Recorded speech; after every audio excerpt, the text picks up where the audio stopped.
अस्सलाम वालेकुम व्यूअर्स। आज की जो वीडियो हम रिकॉर्ड करवा रहे हैं, आज की वीडियो रिकॉर्ड करवा रहे हैं हम विज़िट वीज़ा के बारे में।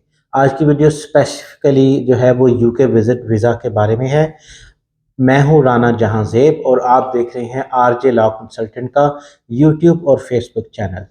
आज की वीडियो में हम आपको डिटेल बताएंगे। अगर आपका इमिग्रेशन से, वीज़े से या जो है यूके के हवाले से जो नॉलेज है वो लिमिटेड है और आपको बिल्कुल नहीं पता कि वीज़े के डॉक्यूमेंट्स कैसे तैयार करने हैं और इसमें आपकी प्रोसेसिंग कैसे होगी, इसके स्टेप्स कौन से हैं, डॉक्यूमेंट्स कौन कौन से लगने हैं और इसका जो है वो कैटेगरी कौन सी अप्लाई करनी है और ब्ला ब्ला।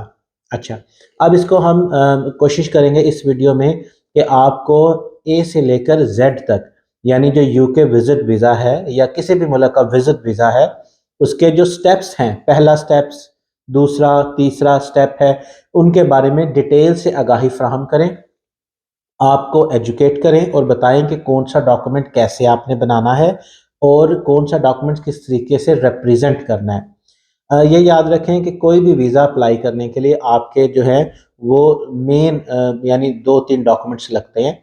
एक तो आपका आईडी होगा, आपका फाइनेंशियल प्रूफ होगा, फॉर्म होगा, वीज़ा एप्लीकेशन फॉर्म, और साथ आपका कवर लेटर लगेगा जिसमें आप इसको एक्सप्लेन करेंगे। ठीक है जी? ये मोटी-मोटी चीज़ें थी जो मैंने कहा कि आपको बता दूँ।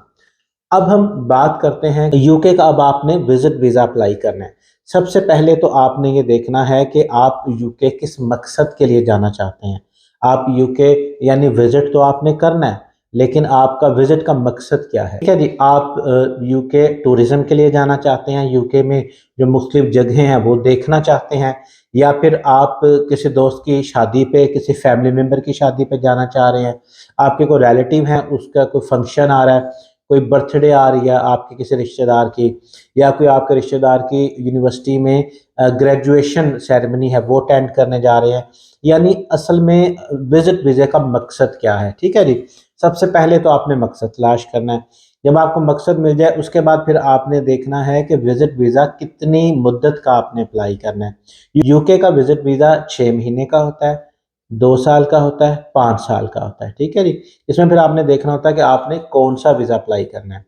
अच्छा, अब इसमें आपको पता चल गया कि आपने जो पहला अगर वीज़ा अप्लाई कर रहे हैं तो वो 6 माह का आप करेंगे। उसके बाद आपका पर्पज़ आपको पता चल गया कि आपने इस मकसद के लिए विज़िट करने जाना चाह रहे हैं। कोई उसमें वर्ल्ड कप आ सकता है, कोई मेडिकल ट्रीटमेंट के लिए जा सकते हैं। अब इसके बाद जब आपको ये चीज़ें क्लियर हो गई तो आपने उसके बाद हम चीज़ों की तरफ आते हैं कि डॉक्यूमेंट्स कौन से लगेंगे और क्या-क्या चीज़ें हैं, पॉइंट्स हैं जिनको आपने प्रूव करना है या उनके एविडेंस देने हैं, ऐसे कंक्रीट एविडेंस देने हैं कि जो वीज़ा ऑफिसर है उसको इस बात का यकीन आ जाए और वो आपको वीज़ा फ्राहम कर दे। ठीक है जी। सबसे पहले अगर आपका यूके में कोई फैमिली मेंबर है जिसको आप विजिट करना चाह रहे हैं उसके किसी इवेंट के लिए, तो आप उससे एक लेटर लेते हैं। वो उसमें उसे कहते हैं स्पॉन्सरशिप लेटर। उसमें वो लिखता है कि मैं अपने इस फलां रिलेटिव को स्पॉन्सर कर रहा हूँ इस मकसद के लिए। स्पॉन्सरशिप का मकसद क्या होता है? स्पॉन्सरशिप का होता है कि जब यूके बंदा जाएगा तो वह वहाँ कहीं पे रहेगा, उसके बाद वो खाए-पिएगा, उसके बाद वो ट्रैवल करेगा, उसके बाद अब उसकी मर्ज़ी है कि वो वापस आए या ना आए। ये 4 चीज़ें हैं, इसकी गारंटी लेता है आपका स्पॉन्सर कि मैं इस चीज़ की गारंटी लेता हूँ कि ये मेरे पास रहेगा, मैं इसके खाने-पीने का इंतज़ाम करूँगा, मैं इसकी ट्रैवलिंग का इंतज़ाम करूँगा, बोर्डिंग, लॉजिंग, ट्रैवलिंग, अकोमोडेशन, ये सारे जो है वो इंतज़ामात मैं करूँगा और आखिर में मैं इस बात की ज़िम्मेदारी लेता हूँ, मैं ये गारंटी प्रोवाइड करता हूँ कि ये अपना वीज़ा ख़त्म होने से पहले या जो इसने टाइम बताया है, क्योंकि वीज़ा होता है 6 महीने का, तो आपने 6 महीने तो नहीं रहना होता। आप 10 दिनों के लिए जाते हैं, 20 के लिए जाते हैं, 1 महीने, 2 महीने, जितने भी दिनों के लिए आप जाते हैं, आप यानी वो जब आपका पर्पस ख़त्म हो जाएगा विज़िट का तो आप वापस अपने मुल्क पाकिस्तान आएँगे। इस चीज़ का गारंटी भी स्पॉन्सर लेता है, ठीक है जी। अब ये चीज़ें हो गई, आपका स्पॉन्सर एक लेटर देगा, उसमें साइन करेगा, डेट लिखेगा, अपना अगर ब्रिटिश सिटीज़न है यूके का पासपोर्ट नंबर लिखेगा, फिर अपने पासपोर्ट की कॉपी भी साथ देगा, फिर बताएगा कि वो काम क्या करता है, कि उसने ज़ाहिर है स्पॉन्सर कर रहा है तो उसने प्रूव करना है कि मैं ये काम करता हूँ और अपनी इनकम दिखानी है। उसके लिए वो पे स्लिप्स लगाएगा और अपनी बैंक स्टेटमेंट लिखाएगा और अपना एम्प्लॉयर का लेटर लगाएगा। उसके बाद अकोमोडेशन वो आपको दे रहा है, तो ज़ाहिर है अकोमोडेशन के घर के कागज़ लगाएगा, उसमें रेंटल एग्रीमेंट हो सकता है, उसमें मॉर्गेज डॉक्यूमेंट्स हो सकता है, उसमें किसी स्टेट एजेंट का सर्वे हो सकता है जिसमें वो बताए कि जी ये हमने इस घर का सर्वे किया है और इसमें इतने कमरे हैं, इतनी फैमिली है, एक बंदे की गुंजाइश है, अगर कोई विज़िट के लिए मेहमान बन के आके रहना चाहे तो वो रह सकता है। ये हो गए आपके स्पॉन्सर के डॉक्यूमेंट, ठीक है।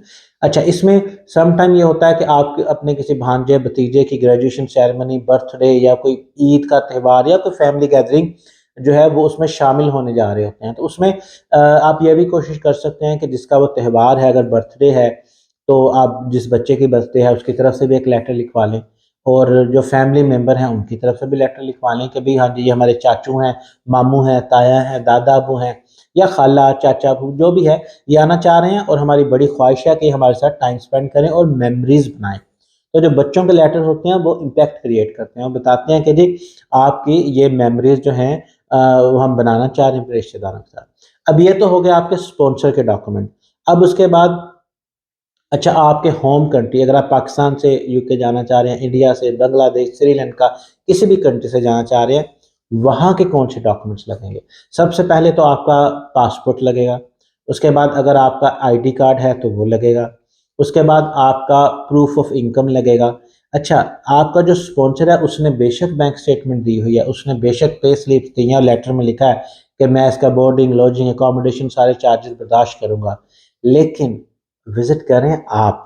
आपने अपने बताने हैं, अपना सोर्स ऑफ इनकम बताना है, आपने अपनी सैलरी स्लिप्स या टैक्स रिटर्न लगाने हैं 2 सालों के, आपने अपनी 6 महीने की बैंक स्टेटमेंट लगानी है, ठीक है? आपने अपने अकोमोडेशंस के पेपर देने हैं कि ये मेरा घर है, मैं यहाँ पे रहता हूँ, ये मेरी जॉब है, ये मेरी बैंक स्टेटमेंट है, ये मेरी पे स्लिप्स है, ये मेरे टैक्स रिटर्न है, ये मेरा एम्प्लॉयर का कन्फर्मेशन लेटर है, ठीक है जी। उसके बाद आपकी फाइनेंशियल जो साइड है वो क्लियर होगी, आपकी अकोमोडेशन साइड क्लियर होगी। उसके बाद आपने अपना फैमिली रजिस्ट्रेशन सर्टिफिकेट लगाना है, उसमें आपने अपनी टाइज शो करानी है, बताना है कि ये मैं मैरिड हूँ, मेरी बीवी और इतने बच्चे हैं और ये बच्चे इस स्कूल में जाते हैं, स्कूल के लेटर अटैच करने हैं। उससे आपकी टॉइज़ का पता चलेगा कि अगर आपकी बीवी पाकिस्तान में या आपके होम कंट्री में है, उसे छोड़ के आप जा रहे हैं, आपके बच्चे इस स्कूल में पढ़ते हैं, आपके साथ रहते हैं, उन्हें आप छोड़ के जा रहे हैं, तो इससे क्या होगा, केस स्ट्रॉन्ग होगा कि बीवी बच्चों को छोड़ के जा रहा है तो वापस भी आएगा, ठीक है। अच्छा, अब उसके बाद जब आपके ये डॉक्यूमेंट्स लग गए, उसके बाद आपने जनाब अपने जो है यूटिलिटी बिल्स लगा दें प्रूफ ऑफ एड्रेस के लिए। उसके बाद जो आप अगर बिजनेस करते हैं तो बिजनेस के लेटर हेड, बिजनेस कार्ड, इस तरह की चीज़ें लगा दें। अगर किसी कंपनी का लाइसेंस है आपके पास तो रेगुलेटरी है कोई, तो उनकी तरफ से एक लेटर लगा दें। अब ये तो हो गए जनरल डॉक्यूमेंट्स। इसके बाद अब आपने क्या करना है, यूके का विजिट वीज़ा का जो फॉर्म है वो फिल करना है, उसमें सारी डिटेल अपनी मेंशन करनी है। जब वो फॉर्म फिल हो जाएगा उसके बाद अच्छा, वो फॉर्म कहाँ पे मिलेगा? आपने सिंपली गूगल में जाके लिखना है UK visit visa, how to apply UK visit visa, तो वो फॉर्म आ जाएगा। अगर आप डायरेक्टली एक्सेस करना चाह रहे हैं तो gov.uk की वेबसाइट पे जाके वीज़ा एंड इमिग्रेशन के आपने लिंक में जाना है, वहाँ पे विजिट यूके पे क्लिक करना है, तो वो सारी उसकी डिटेल आ जाएगी, उसका फॉर्म भी आ जाएगा। ऑनलाइन एप्लीकेशन होती है, वहाँ अप्लाई करके आपने फ़ी पे करनी है। उसके बाद आपका जब आप फ़ी पे कर देंगे, एप्लीकेशन सबमिट कर देंगे फॉर्म फिल करके, उसके बाद आपको एक आपका नंबर जो है GWR नंबर होता है वो एलोकेट होगा। उस नंबर से फिर आप अपनी बायोमेट्रिक की अपॉइंटमेंट बुक करते हैं। जेरी फेडेक्स जो है वहाँ पे आप जाते हैं, VFS आपने अगर नाम सुना है वहाँ पे आप जाते हैं, इस्लामाबाद, लाहौर, कराची, मीरपुर, ठीक है जी, इन 4 शहरों में VFS का ऑफिस है, वहाँ पे आप जाके बायोमेट्रिक बुक करा के बायोमेट्रिक देते हैं। लेकिन बायोमेट्रिक अपॉइंटमेंट पे जाने से पहले आपने अपने जितने सपोर्टिंग डॉक्यूमेंट्स हैं, जो डॉक्यूमेंट्स मैंने आपको बताए हैं वो सारे या तो उनके पोर्टल पे ऑनलाइन अपलोड करने होते हैं, या फिर आप वहाँ अपॉइंटमेंट पे साथ लेके जाते हैं, उन्हें एक्स्ट्रा फ़ी पे करते हैं और वो वहाँ पे आपके डॉक्यूमेंट अपलोड करते हैं। अब इसमें एक ख़ास चीज़ है जो मैं आपको बता रहा था, कवरिंग लेटर। आपने कवरिंग लेटर डॉक्यूमेंट्स के साथ ज़रूर लगाना है, उसमें आपने डिटेल मेंशन करनी है कि ये आपके सर्कमस्टांसेस हैं और आप इस रीज़न के बिना पर इस मुल्क का में विज़िट के लिए जा रहे हैं, उसका पर्पज़ ये है और आप लाज़मी वापस आएँगे। क्यों आएँगे? क्योंकि आप यहाँ पे बिज़नेस करते हैं, जॉब करते हैं, आपको सिर्फ़ 1 महीने की छुट्टी मिली है जो आप एन्जॉय अपनी फ़ैमिली के साथ करने जा रहे हैं और आपके बच्चे यहाँ पे हैं, आपका सोशल सर्कल यहाँ पे है, जो भी आपकी एक्टिविटीज़ हैं उसे डिटेल से मेंशन करें और ये मेक श्योर करें कि आप इस लेटर में ये लाज़मी मेंशन करें कि मैं इस चीज़ का हलफ़ लेता हूँ या मैं ज़िम्मेदारी देता हूँ या सर्टिफ़ाई करता हूँ या इंश्योर करता हूँ कि मेरा जो मैंने ये टूर प्लान किया है 1 महीने का या 15 दिन का, ये ख़त्म जैसे ही होगा मैं वापस अपने मुल्क आ जाऊँगा।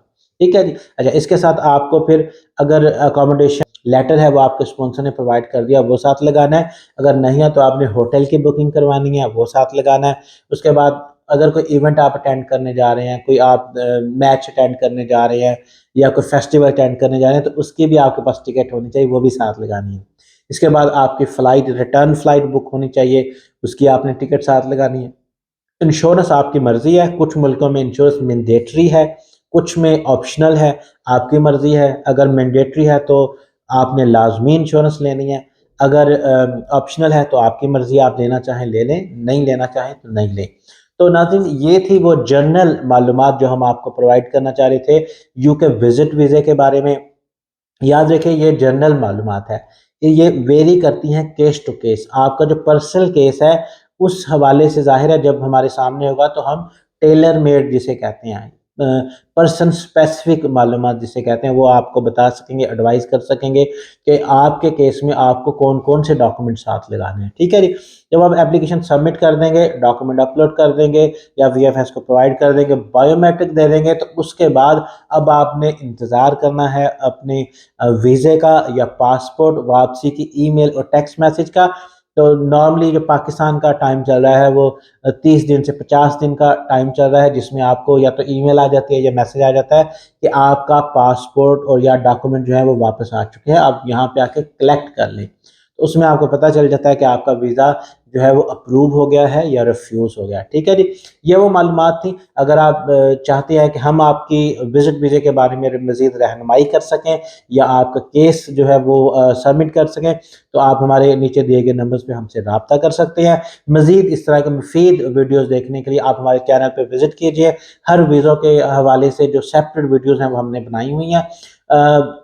वीज़े के लिए स्पेसिफ़िकली विज़िट वीज़े के लिए बैंक स्टेटमेंट कैसे बनानी है, ये याद रखिए। जो विज़िट वीज़ा होता है उसमें जो मेन चीज़ होती है, जो एक मेन डॉक्यूमेंट होता है जिसके ऊपर आपका वीज़ा रिलाई कर रहा होता है, वो होती है बैंक स्टेटमेंट। तो बैंक स्टेटमेंट कैसे बनानी है, इसका लिंक ऊपर आई बटन में मैं आपको दे देता हूँ। आप इसको स्पेसिफिकली क्लिक करके लाज़मी देखिएगा ताकि आपको पता चल सके कि आपने बैंक स्टेटमेंट किस तरह की प्रोवाइड करनी है। तो पाकिस्तान में जो नॉर्मली चलता है कि लोग धड़ाधड़ अकाउंट में पैसे आ रहे होते हैं, जा रहे होते हैं, लेकिन वो उसका प्रूफ आपके पास नहीं होता। अगर इस तरह की आप बैंक स्टेटमेंट भेजेंगे तो उस पे आपका वीज़ा नहीं लगेगा।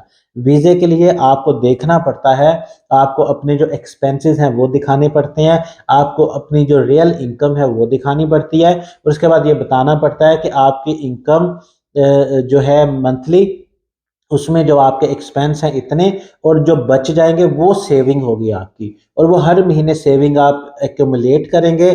6 महीने साल की सेविंग जब इतनी इकट्ठी हो जाएगी कि आप उस पे विज़िट पे जा सकें तो फिर आप विज़िट वीज़ा अप्लाई करेंगे। उसमें वीज़ा ऑफ़िसर को भी ये नज़र आना चाहिए कि इसकी इतनी इनकम है, इतने एक्सपेंस हैं और इतनी सेविंग्स है और ये कि जब आप महीने के विज़िट पे जा रहे हैं तो पीछे अगर आपके बीवी बच्चे हैं तो क्या वो एक्सपेंस कर सकेंगे? ये तो नहीं कि जितने अकाउंट में पैसे हैं वही सफिशिएंट ना हो आपको यूके जाके खर्च करने के लिए, तो आपके जो पीछे फैमिली है वो कहाँ से खाए पिएगी। तो ये कॉमन सेंस क्वेश्चंस होते हैं जिनको आपने आंसर करना होता है अपनी बैंक स्टेटमेंट प्रोवाइड करने के लिए या अपने बाकी डॉक्यूमेंट्स प्रोवाइड करने के लिए। तो आपने देखना है कि आपकी अगर इनकम 1 लाख है और 50,000 एक्सपेंस हैं, तो 50,000 अगर आपने 1 साल में जमा किए हैं तो वो 6 लाख बनते हैं। तो 6 लाख सफिशिएंट नहीं है यूके के 1 महीने के विज़िट के लिए। अब आप कहेंगे कि हमारी सारी ज़िम्मेदारी तो हमारा स्पॉन्सर ले रहा है। बिल्कुल ले रहा है, लेकिन वीज़ा रूल्स के हिसाब से ये आपकी ज़िम्मेदारी है कि आप वो सारी अमाउंट अपने बैंक अकाउंट में दिखाएँ, जो आपको लगता है कि आप इस टूर में स्पेंड करेंगे। बेशक आपका स्पॉन्सर ज़िम्मेदारी ले रहा है, लेकिन आपने भी अपने अकाउंट में दिखानी है। आपने उस पे अपना सोर्स ऑफ इनकम भी दिखाना है। ठीक है जी, ये थी चंद मुफीद मालूमात जो मैं चाह रहा था यूके विजिट वीज़े के हवाले से आपको दे सकूं। और अगली वीडियो में आपसे इजाज़त होगी, तब तक के लिए इजाज़त दीजिएगा। अल्लाह हाफ़िज़।